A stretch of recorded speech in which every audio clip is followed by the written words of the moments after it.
Om Shanti. Good morning. साकार मुरली 1 नवंबर 2023। बाबा का मीठा मीठा पत्र हम मीठे मीठे बच्चों के मीठे मंथन के लिए।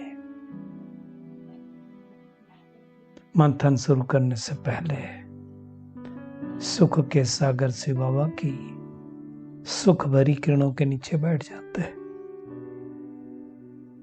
और अनुभव करते हैं कि मैं सुख स्वरूप आत्मा हूं, सुख के सागर की संतान हूं।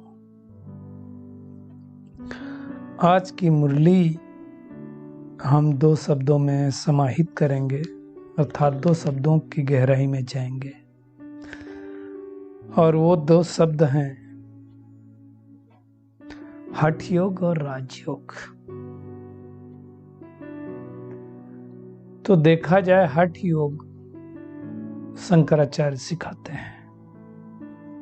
आज से कोई 1400 वर्ष पूर्व आए थे शंकराचार्य जी इस सृष्टि में और उन्होंने हठ योग सिखाया। हठ योग मतलब घर गृहस्थ को छोड़ करके जंगल में चले जाना, बाहर चले जाना, क्योंकि हठ योगी ये समझते हैं कि घर गृहस्थ में रह करके संभव नहीं है तपस्या। क्यों? क्योंकि वह स्त्री को नरक का द्वार समझते हैं। डिफरेंशिएट मैं कर रहा हूं हठ योग और राजयोग में। भगवान आकर के राजयोग सिखाता है। वो कहते हैं घर बार छोड़ करके जाओ और भगवान कहता है घर बार में रहो, गृहस्थ व्यवहार में रहो। वो हठ योग सिखाया शंकराचार्य ने, ये राजयोग सिखाया शिवाचार्य ने, अर्थात शिव बाबा ने। वे हद का संन्यास करवाते हैं, अर्थात घर बार छुड़वाते हैं, और बाबा क्या करता है? बेहद का संन्यास हमें करवाता है। बेहद से हमारी बुद्धि को बाहर कैसे ले जाया जाए उसको सिखाता है। तो ये दोनों में डिफरेंस है। अब शंकराचार्य क्या करते हैं? जो हठ योग में क्या करते हैं?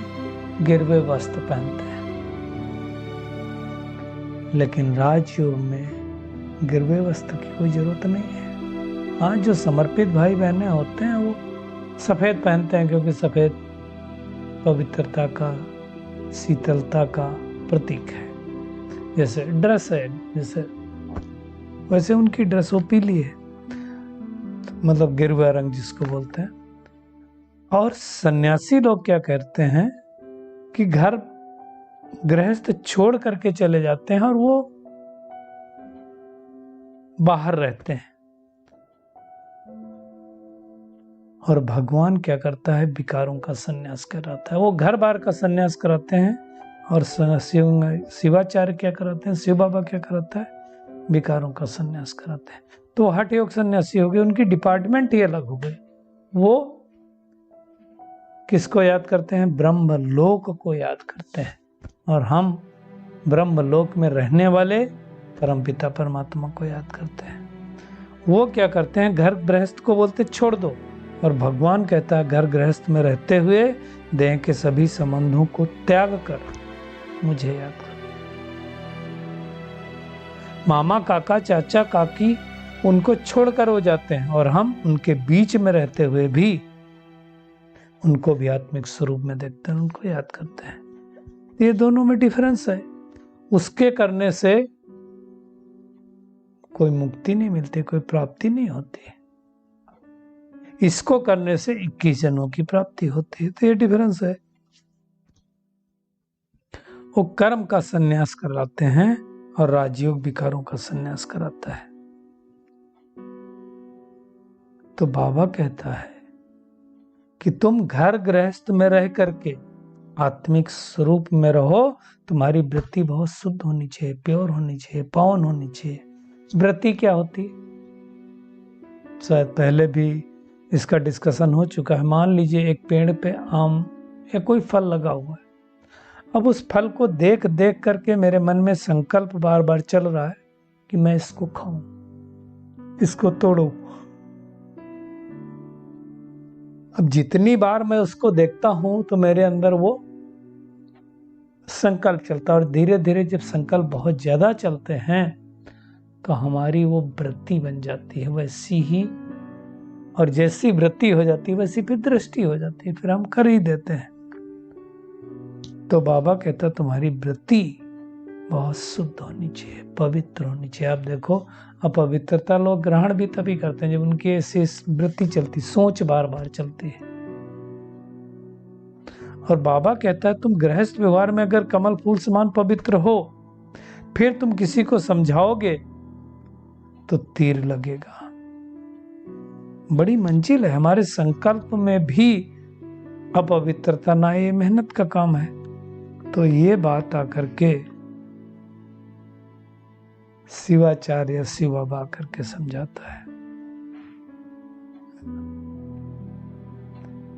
भगवान कहता है मैं आता हूं इस सृष्टि पर कब, जब 100% तमोप्रधान हो जाते हैं। माया का जब बहुत जोर होता है तो वास्तव में बाबा कहता है परमपिता परमात्मा के बच्चों की लड़ाई होती है माया के साथ। क्या लड़ाई होती है? तो बाबा कहता है हमारे बच्चे हैं, हम इन्हों को स्वर्ग में लेकर के जाएंगे। माया क्या कहती? ये हमारे बच्चे हैं, हम इनको नरक में ले जाते हैं। तो कितनी बड़ी लड़ाई है, सोचो। अभी किसी का ग्राहक हो जो सालों साल उसके यहाँ से सामान लेता हो, फिर न जाए तो अपनी ओर तो खींचेगा खींचेगा। तो ऐसे है, माया के तो हम ग्राहक 2500 वर्षों से थे। अब भगवान आकर के उस माया के चुंगल से छुड़ाता है और फिर हमें राजयोग सिखलाता है। राजयोग बहुत पुराना योग है। विवेकानंद जी ने भी एक बुक लिखी है जिसके बाहर लिखा हुआ था राजयोग।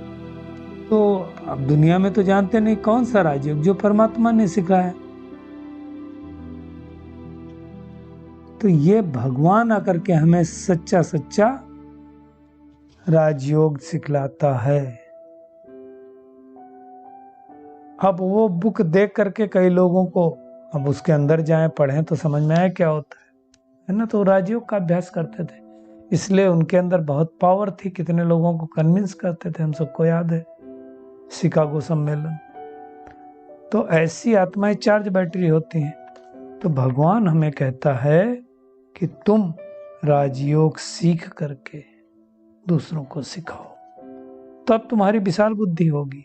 ज्ञान मार्ग और भक्ति मार्ग की बुद्धि अलग अलग होती है ना। तो बाबा कहता है जो श्रीमत पर चलते हैं उसको बाबा ने नाम दिया है मुरब्बी बच्चे। मुरब्बा कई लोगों को बड़ा पसंद होता है ना, तो जो प्यारे होते हैं, मुरब्बी का बच्चे का मतलब प्यारे होते हैं। तो बाबा कहता है अभी हो तुम शिववंशी, फिर क्या बनेंगे? फिर जब ब्रह्मा के द्वारा बाबा ज्ञान सुनाता तो ब्रह्मावंशी, फिर जाके सूर्यवंशी अथवा विष्णुवंशी बनेंगे। तो शिव बाबा हो गया हमारा ग्रैंडफादर और ब्रह्मा बाबा हो गया फादर। तो जो फादर होगा वो कहाँ होगा? नीचे होगा ना। संपूर्ण ब्रह्मा भले ऊपर होगा लेकिन फादर तो नीचे होगा। वो क्या करेगा? ब्रह्मा ऊपर क्या करेगा? तो भगवान आकर के ब्रह्मा द्वारा हम बच्चों को अडॉप्ट करता है, अर्थात रचता है। तो हम ब्रह्मा मुख वंशावली ब्रह्मा कुमार कुमारी हो गए। हम शिव बाबा से नॉलेज क्यों ले रहे हैं? पवित्रता, सुख, शांति, हेल्थ, वेल्थ का वर्षा लेने के लिए ले रहे हैं ना। हम सदा सुखी थे भारत में, अभी नहीं है, अभी दुख है। अभी दुख के तो कितने पहाड़ गिर रहे हैं, कितनी तकलीफें हो रही लोगों को। तो अब हम बच्चे इन बातों को जानते हैं और बाबा ने तो कई बार कहा हुआ है कि अभी तो दुखों के पहाड़ गिरने हैं। तो अब क्या करना है? हमें गृहस्थ व्यवहार में रहते हुए जीवन मुक्ति को पाना है। अभी जीवन बंद है। तो जब हम स्वराज अधिकारी बन जाएंगे, स्व के राज्य को पा जाएंगे, तो जीवन मुक्ति में चले जाएंगे। बाबा कहता अभी तो तुम भिखारी कंगाल हो। आत्मा कहती ना राजा रानी थे, अभी कुछ नहीं है, ना खुद को जानते हैं ना खुदा को जानते हैं। तो बाबा कहता है तुम्हारा आपस में बहुत प्यार होना चाहिए और दुनिया का कि आत्माओं को भी तुम्हें प्यार देना चाहिए। बाकी दुनिया में आज जो राजा महाराजा है, मतलब जो असेंबली में पार्लियामेंट में बैठते हैं, आज बाबा ने उनका भी जिक्र किया। बोले एक दो को कुर्सियों से लड़ते रहते हैं। सतयुग में तो शेर बकरी इकट्ठे पानी पीते थे, कोई लड़ाई नहीं करते थे। पार्लियामेंट क्या होता है, कुर्सी उठा उठा करके एक दूसरे को मारते हैं, जूते चप्पल चलाते हैं। सोचो कैसी सृष्टि हो गई है। राजा के राज्य में ऐसा नहीं हो सकता। तो ये सब बाबा कहता है विचार सागर मंथन करो कि हम कैसे कैसे बाबा आकर के हमें देह अभिमान से मुक्त करके देह अभिमानी बनाता है। ये भी स्कूल है, कॉलेज है। जैसे बाबा कहता है उस कॉलेज में कोई पढ़ करके बहुत ऊंचा चला जाता है, कोई ढीला रह जाता है। ऐसे इस कॉलेज में भी है, कोई बड़ी ऊंची पढ़ाई कर लेता है, कोई ढीला रह जाता है। तो विचार सागर मंथन करना चाहिए। बाबा कहता है तुम्हारी बुद्धि में ज्ञान है, ज्ञान कहाँ रहेगा, ज्ञान तो बुद्धि में रहेगा। तो गृहस्थ व्यवहार में रह करके राजयोग को सीखना। बाबा ने कहा आजकल तो दुनिया में तमो प्रधान है, तो बहुत गंदे होते हैं, माया ने सबको खत्म कर दिया है। बाबा क्या कहता है, चबा चबा कर एकदम खा जाती माया। और फिर भगवान के आके क्या करता है, जब माया अजगर के पेट में चले जाते हैं तो पेट फाड़ करके बाबा बाहर निकालता है, अर्थात माया के चुंगल से हमें बचाता है। तो फिर हम हो गए ब्रह्मा कुमार कुमारी। प्रजापिता ब्रह्मा द्वारा अर्थात न्यूमैन द्वारा नई सृष्टि बनाता है। वास्तव में न्यूमैन देखा जाए तो श्री कृष्ण हुआ है ना, और वही श्री कृष्ण फिर पुराना मैन अर्थात ब्रह्मा बनता है, जिस द्वारा नई सृष्टि की भगवान स्थापना करता है। वो सांवरा हो गया, सांवरा हो गया तो ओल्ड मैन हो गया, न्यू मैन मतलब श्री कृष्ण। तो ये बातें सब भगवान आकर के हमें अच्छी तरह से समझाता है।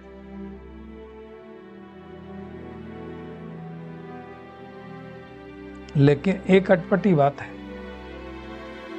विष्णु को, नारायण को, श्री कृष्ण को त्रिकालदर्शी की नॉलेज नहीं है।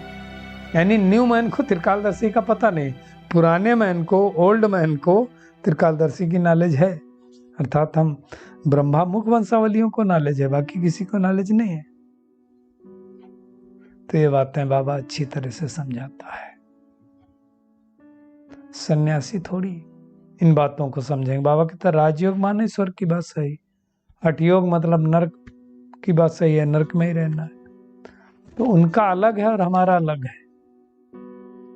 तो आज का होमवर्क क्या है हमारा, एक तो हमारी वृत्ति बहुत अच्छी होनी चाहिए, प्योर होनी चाहिए। और दूसरा शंकराचार्य क्या देता है, शिवाचार्य भगवान आकर के हमें क्या देता है, किससे मुक्त करता है, इनका डिफरेंस समझना चाहिए।